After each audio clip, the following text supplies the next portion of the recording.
जय माता दी दोस्तों। करवा चौथ व्रत पूजा के तुरंत बाद आपको कथा सुननी चाहिए। तो व्रत कथा में करवा चौथ की 4 छोटी छोटी कथाएं हैं। चारों कथाएं इस वीडियो में हम आपको सुनाने वाले हैं। हाथ में अक्षत और पुष्प लेकर आप सभी बैठ जाइए और कथा करवा चौथ व्रत की कथा। तो आइए हम कथा सुनते हैं इस तरह से। ये पहली कथा है। 4 कथा है, चारों कथा आपको सुननी चाहिए। एक साहूकार था जिसके 7 बेटे और एक बेटी थी। सातों भाई व बहन एक साथ बैठकर भोजन करते थे। एक दिन कार्तिक मास की चौथ का व्रत आया तो भाई बोला, बहन आओ भोजन करें। बहन बोली, आज करवा चौथ का व्रत है, चांद उगने पर ही खाऊंगी। तब भाइयों ने सोचा कि चांद उगने तक बहन भूखी रहेगी।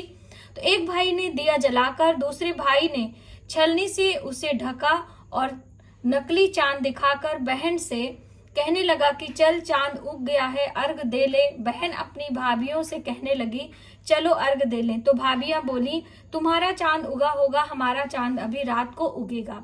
बहन ने जब अकेले ही अर्घ दे दिया और खाने लगी, पहले ही ग्रास में बाल आ गया, दूसरे ग्रास में कंकड़ और तीसरे ग्रास मुंह की ओर किया तो उसके ससुराल से संदेशा आया कि उसका पति बहुत बीमार है, जल्दी भेजो। माँ ने जब लड़की को विदा किया तो उससे कहा, रास्ते में जो भी मिले उसके पांव लगना और जो कोई सुहाग का आशीष दे तो उसके पल्लू में गांठ लगाकर उसे कुछ रुपए दे देना।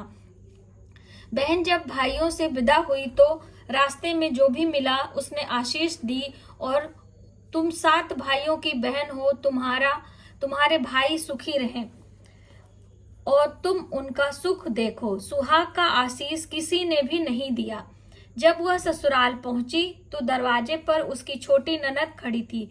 वह उसके भी पांव लगी तो उसने कहा, सुहागिन रहो, सपूती रहो।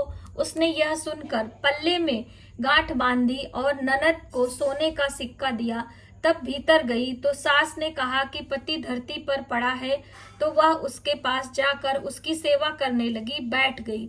बाद में सास ने दासी के हाथ से बची खुची रोटी भेज दी। इस प्रकार से समय बीतते बीतते मार्गशीर्ष की चौथ आई।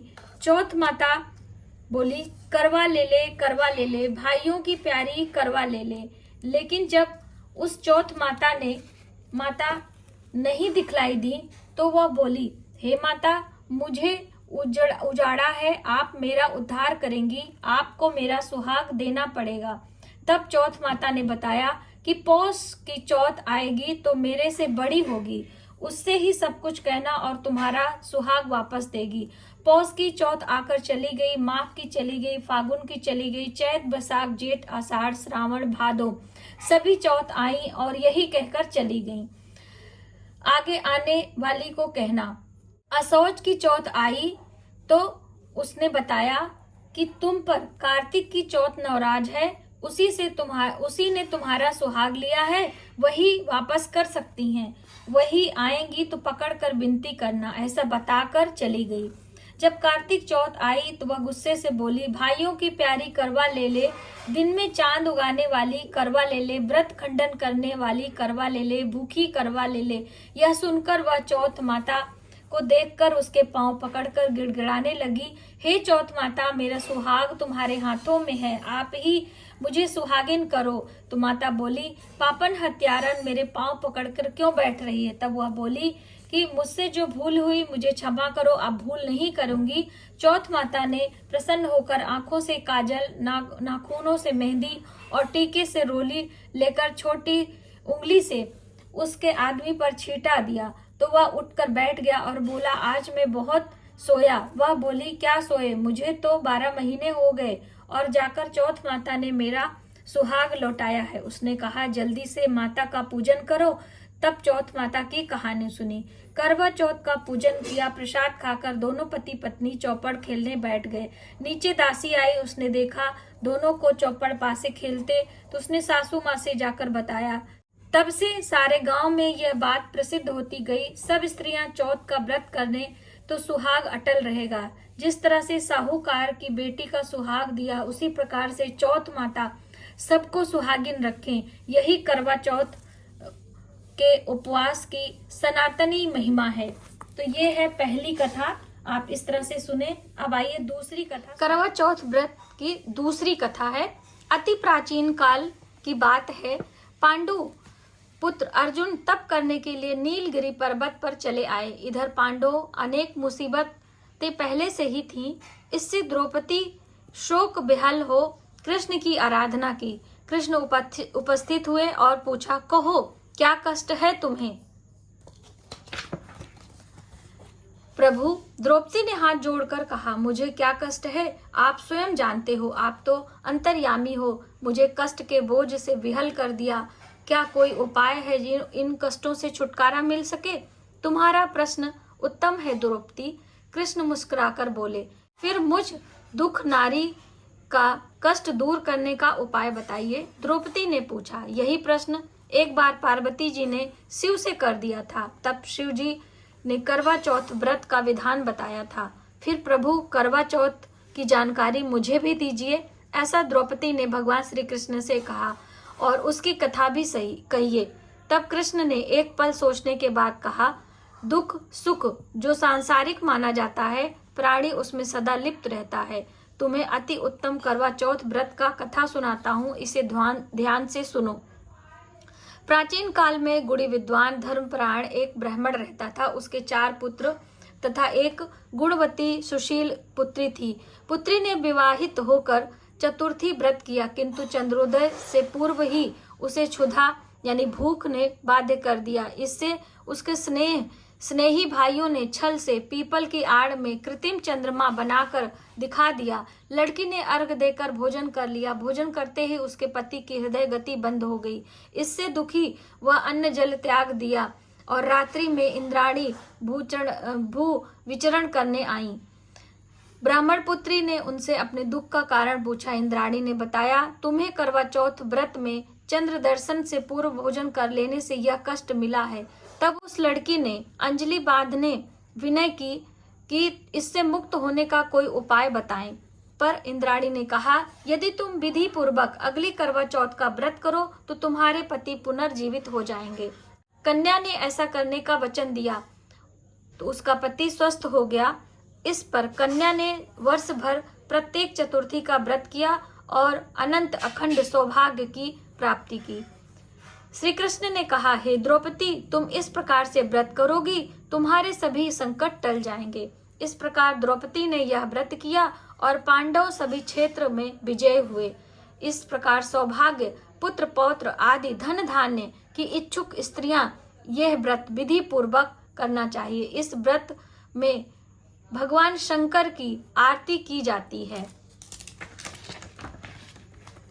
इस तरह से ये दूसरा व्रत है। अब हम आपको तीसरा व्रत कथा सुनाते हैं। दोस्तों, जितनी बार आपको कथा सुननी है, आपको अपने हाथों में थोड़ा सा अक्षत और पुष्प लेना होता है और जितनी बार कथा समाप्त होती है, भगवान शिव, भगवान गणेश के चरणों में ये अक्षत पुष्प आपको रखना होता है। तो यहाँ पर हम रख लेते हैं और एक दूसरा अक्षत पुष्प ले लेते हैं। और अब हम सुनते हैं तीसरी कथा, करवा चौथ व्रत की तीसरी कथा। एक ब्राह्मण परिवार में 7 बहुएं थी। 6 बहुओं के मायके वाले बहुत बीमार थे। इसी प्रकार ससुराल में उनका बड़ा मान था, परंतु छोटी के मायके से कोई न था और वह सारा काम काज करती, सबकी सेवा करती, पर कोई भी उसे प्यार न करता। सभी दुत्कारते रहते। 30 त्योहारों पर जब उसके मायके से कोई न आता तो वह दुखी होती। हर वर्ष की तरह इस वर्ष भी करवा चौथ का व्रत आया। अन्य बहुओं के मायके से उनके छोटे भाई करवा लेकर आए, पर छोटी के मायके में यदि कोई होता तो भी करवा लाता। सास भी छोटी को ही खरी खोटी सुना रही थी। वह दुखी होकर निकल पड़ी और जंगल में जाकर रोने लगी। एक नाग बहुत देर से उसका रोना सुन रहा था। अंत में वह अपने बिल से निकल कर आया और छोटी से पूछने लगा, बेटी क्या बात है, तुम क्यों रो रही हो? बहू बोली, आज करवा चौथ है, मेरा कोई भाई नहीं है। यदि कोई भाई होता तो आज जरूर करवा लेकर आता। नाग को छोटी बहू पर दया आई। नाग ने कहा, बेटी तुम घर चलो, मैं अभी करवा लेकर आता हूँ। थोड़ी देर बाद नाग ससुराल पहुंचा। ससुराल वाले इतना सामान देखकर चकित रह गए। सास भी प्रसन्न हो गई। सास ने प्रसन्न मन से छोटी बहू को नाग देवता के साथ भेज दिया। नाग देवता ने छोटी बहू को अपना सारा महल दिखाया और कहा, जितने दिन चाहो आराम से रह लो, मन चाहा खाओ, मन चाहा पहनो। एक बात का याद रखना, सामने रखी नांद कभी मत खोलना। छोटी बहू सारा समय महल में आराम से काटती, पर नांद के बारे में उसकी उत्सुकता बढ़ती जाती। एक दिन जब घर में कोई न था, उसने नांद को उठाकर देखा तो हजारों छोटे छोटे सांप के बच्चे इधर उधर रेंगने लगे। उसने जल्दी से नांद ढक दी। जल्दी में एक सांप की पूंछ नांद के नीचे आकर कट गई। शाम को नाग के आने पर छोटी ने अपनी गलती स्वीकार कर ली। नाग ने उससे भी क्षमा कर दिया। जब छोटी अपने ससुराल जाने की इच्छा की तो उसने धन रत्न आदि देकर विदा किया। छोटी के ससुराल में अब उसकी बड़ी इज्जत होने लगी। जिस सांप की पूंछ कटी थी उसे अभी बंडा कहकर तंग करते थे। एक दिन उसने अपनी माँ से पूछा, मेरी पूंछ कैसे कटी? माँ ने कहा, छोटी बहू के नांद उठाने पर जल्दी से रखने पर तुम्हारी पूंछ कटी थी। तब वह बोला, मैं छोटी से बदला लूंगा। माँ के बहुत समझाने पर भी वह एक दिन चुपचाप छोटी के घर पहुंचा और मौका पाकर उसे काटने की सोचने लगा। वहां छोटी बहू उसकी माँ में किसी बात पर बहस हो रही थी। छोटी ने कसम खाकर कह रही थी कि मैंने ऐसा नहीं किया। वह कह रही थी, मुझे बंड भैया से प्यारा कोई नहीं है, उनकी कसम खाकर कहती हूँ मैंने ऐसा नहीं किया। बंडा ने जब यह सुना तो सोचने लगा कि जो मुझसे इतना प्यार करती है उसे मैं काटने आया हूँ। वह चुपचाप घर चला गया। माँ ने पूछा, लेकर आए बहन से बदला? वह कहने लगा, माँ कैसे बदला लेता। तभी से बंडा भाई व छोटी बहन हुए। भाई प्रतिवर्ष करवा चौथ के दिन करवा लेकर जाता, बहन बड़े प्यार से करवा चौथ का व्रत करती। इस प्रकार करवा चौथ व्रत की तीसरी व्रत कथा यहीं पर समाप्त हुई। चौथी व्रत कथा। प्राचीन काल में करवा नाम की एक पतिव्रता स्त्री अपने पति के साथ नदी के किनारे एक गांव में रहती थी। कार्तिक मास में कृष्ण पक्ष की चतुर्थी चौथ के दिन उसका पति नदी में स्नान करने के लिए गए। स्नान करते करते मगरमच्छ ने उसका पैर पकड़ लिया और करवा करवा नाम लेकर जोर जोर से अपनी पत्नी को पुकारने लगा। उसकी आवाज सुनकर उसकी पत्नी दौड़कर आई, मगर को कच्चे धागे से बांध दिया। मगर को बांधकर यमराज के यहाँ पहुंची और यमराज से बोली, भगवान मगरमच्छ ने मेरे पति का पैर पकड़ लिया है, अतः पैर पकड़ने के अपराध में मैं अपने बल से उसके मगरमच्छ को नरक में ले जाओ। यमराज ने कहा, अभी मगरमच्छ की आयु शेष है, अतः मैं उसे मार नहीं सकता है। इस पर करवा ने कहा, यदि आप ऐसा नहीं करेंगे तो मैं आपको श्राप देकर नष्ट कर दूंगी। यह सुनकर यमराज डर गए। उस पतिव्रता स्त्री करवा के साथ जाकर मगरमच्छ को उन्होंने यमपुरी भेज दिया। करवा के पति को दीर्घ आयु प्रदान की। उसी दिन से यह करवा चौथ मनाई जाती है और सुहागन स्त्रियों के द्वारा व्रत रखा जाता है। हे करवा माता, जैसे तुमने उनके पति की रक्षा की, वैसे सबके पतियों की रक्षा करना। बोलो करवा माता की जय हो। दोस्तों, कथा सुनने के बाद आपको आरती करनी चाहिए। तो अक्सर हम आपको कपूर की आरती करके दिखाते हैं, लेकिन आज हम आपको घी की बाती से आरती करके दिखा रहे हैं, क्योंकि बहुत सारी बहनें पूछती हैं कि दीदी कपूर ना मिले तो क्या घी के दिए से आरती कर सकते हैं? बिल्कुल आप आरती कर सकते हैं। अब हमने भगवान गणेश और माता पार्वती की आरती करनी है। तो दोस्तों, आपको खड़े होकर आरती करना है।